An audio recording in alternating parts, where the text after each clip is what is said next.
everybody, and welcome back to our series in the key of G.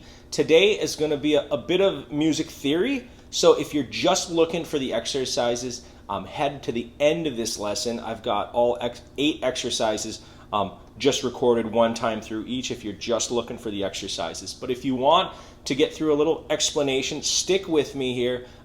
It's going to basically combine ideas from all the previous lessons in the key of G that we've looked at. So I'd invite you to go back and check those out sequentially. I'm trying to build upon those. So the first lesson, very basic, was the scale in the key of G. G, A, B, C, D, E, F sharp, G. And each of those notes is, you could count it as the scale degree has a number. 1, 2, 3, 4, 5, 6, 7, 1. In this case, we're focusing on the 6th note in that series. So 1, 2, 3, 4, 5, 6. G, A, B, C, D, E. And in the exercises today, it's going to sound a little bit unfamiliar because we're so used to playing the 3rd and the 5th of the chords. We've all heard that. Today we're going to hear things like, sounds a little bit different, but again, it's focusing on the 6th scale degree. Now, also in previous lessons, we looked at the diatonic chords in the key of G. So we know that off the note G, we build a G major chord. Off the A note, we build an A minor chord. Off the B note, we build a B minor chord, and so on through the key of G. And what we're then in even further lessons, what we looked at were the triads, right? And that's what I was trying to get to a little bit there is we play the 1, the 3rd, the 5th, and the root. And then for the next diatonic chord, the A minor, we played the same thing. The root, the 3rd, the 5th, and so on through those chords. Today what we're looking at is making triads, so groups of 3, or quads, groups of 4, that focus on that 6th degree in each of those chords. So for example, listen to this first exercise. It's going to sound a little bit different to your ear than that tried and true. So listen to this.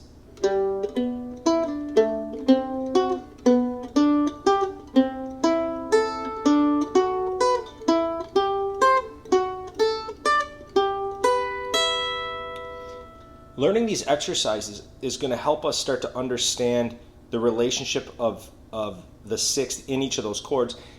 And sometimes it's just the old meat and potatoes of these things. You do these exercises and then it starts to come out in your improvisation. Something I'd say when you play all of these exercises is just to try to be musical about it and go slow enough and steady enough. Like when I learned this, I always wanted to go back to that root 3rd 5th, root 3rd 5th, root 3rd 5th, when it's supposed to be root 3rd 6th.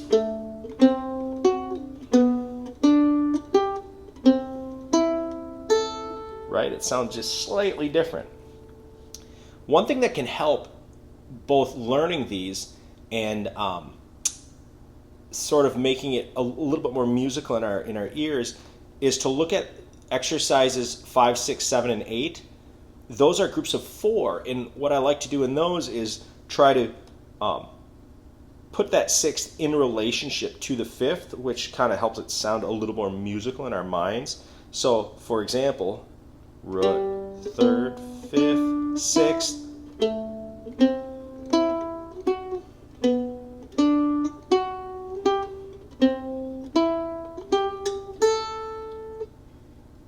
And you can already hear that.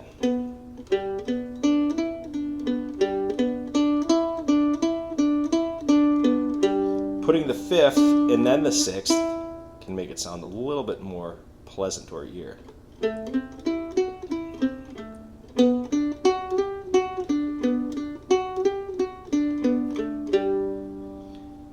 So again, we're taking ideas from the scale, focusing on that 6th, and then applying that to all those diatonic chords. And we're doing both triads, exercises working both up the scale and down the scale. And then we are working on quads, groups of 4.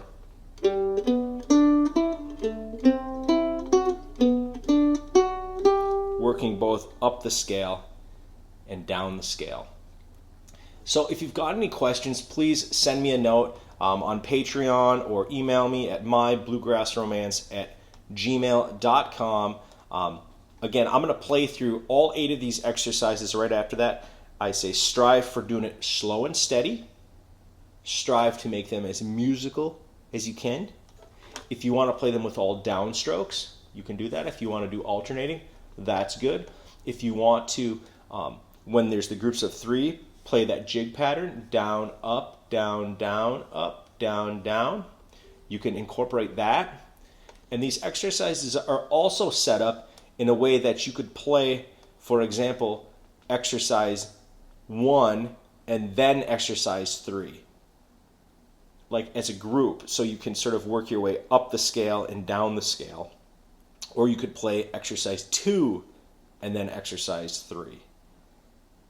And each combination sort of gives you a different method of ascending those triads, or those groups of 4, those quads, or descending those groups. And in the tablature, I've notated like these are ascending groups, but descending notes, or these are descending groups, but the notes are also descending, if that makes sense.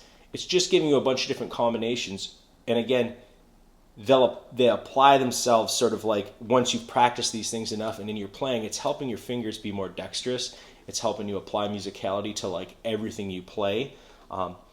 It's not necessarily that you're going to be in a jam and be like, hey, I'm going to do this.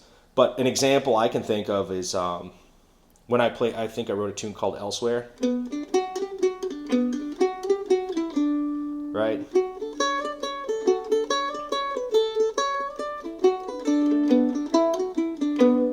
Where I'm using that 6th as part of that phrase that helped me write that song. And I didn't think about that when I wrote the tune. I'm just thinking about that now afterwards. So again, these ideas can come out in your playing in unexpected and creative ways. So good luck. Let me know if you've got any questions. Exercise number 1. 1, 2, 3.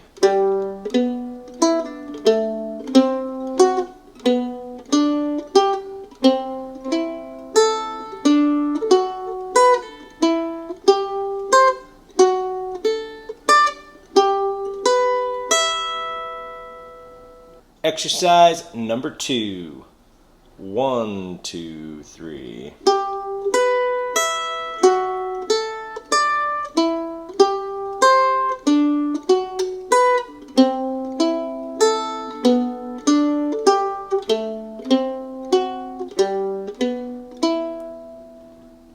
Exercise number 3. 1, 2, 3.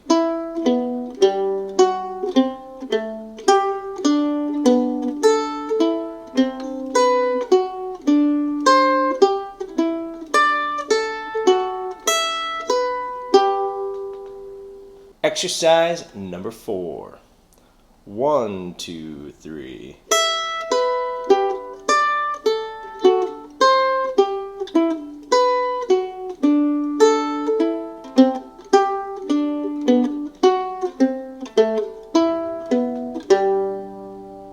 Exercise number 5. 1, 2, 3, 4.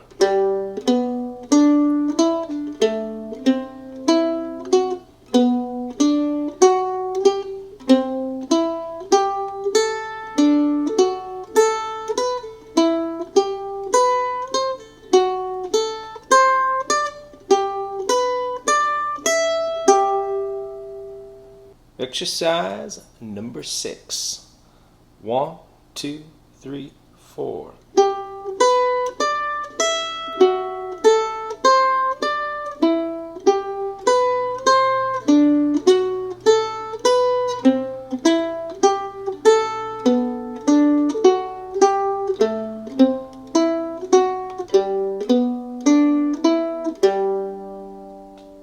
Exercise number 7. 1, 2, 3, 4.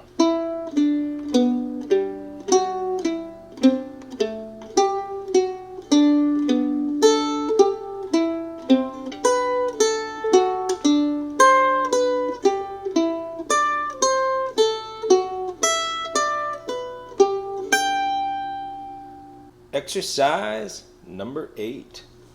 1, 2, 3, 4.